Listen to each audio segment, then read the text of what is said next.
মনটা এত খারাপ হয়ে গেল। মানে ঈদের পরেই হচ্ছে আমার এক দেবরের বিয়ে, চাচাতো দেবর আর কি। তো সবাই ঈদের পরের দিন, এখন ঈদ 29-এ হোক বা 30-এ হোক, ঈদ যেদিন হবে তার পরের দিনে হচ্ছে গায়ে হলুদ। আমি তো শ্বশুরবাড়ি এসে বিপাকে পড়ছি। বিপাকে বলতে আমার কিন্তু অনেকগুলো ব্লাউজের কালেকশন, অনেক। বিয়ের আগে আমি অনেক মানে যেগুলো শাড়ি পরতাম সেইগুলোতে আমি ব্লাউজ বানাইছি। শাড়ি পরতে ভালো লাগতো তো দেখেই সে ব্লাউজগুলো অনেক ধরনেরই বানাইতাম। তো যাই হোক, এটা হচ্ছে গায়ে হলুদের মানে ব্লাউজ। এটা দেখে মনে হচ্ছে এখন যে মনের এই ব্লাউজটা হবে। মন, তারপর আমার ভাসুরের মেয়ে মুগ্ধ, এদের হবে, তাই না বলো?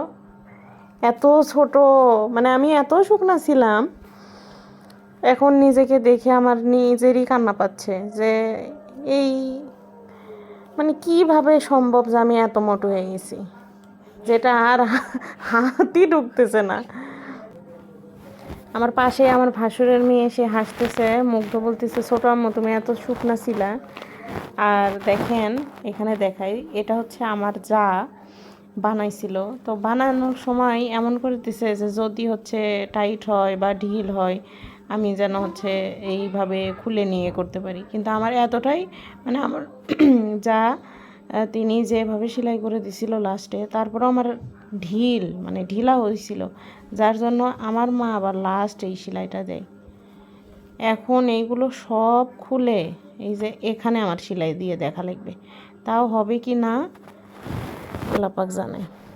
আসলে নিজেই এখন মানে মোটিভেট করতে হবে যে আমাকে শুকাতে হবে। আর এইটা আমি ভিডিও করে রাখতেছি কারণ আমি যেন দেখতে পারি যে এতগুলো সেলাই আমি খুলে লাস্ট এখানে সেলাই করছিলাম।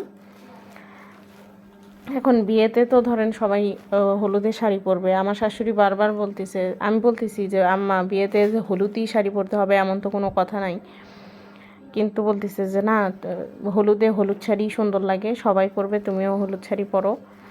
কিন্তু আমি তো ব্লাউজ দেখে পুরাই হতাশ হয়ে গেছি। আর আমার হলুদ শাড়ির সাথে হচ্ছে সবুজ পাড়, এটা সবার সাথেই ম্যাচিং হবে। আমার যা, তারপর আমার ননাসরা, এই যে মুগ্ধমণি হাসতেছে। সামুর ব্লাউজ দেখে ও অনেক মজা নিল যে এখন তো ছোটার মতো আমার এটা হবেই না। তাহলে বোঝেন আমি কী পরিমাণে মানে মোটো হয়ে গেছি।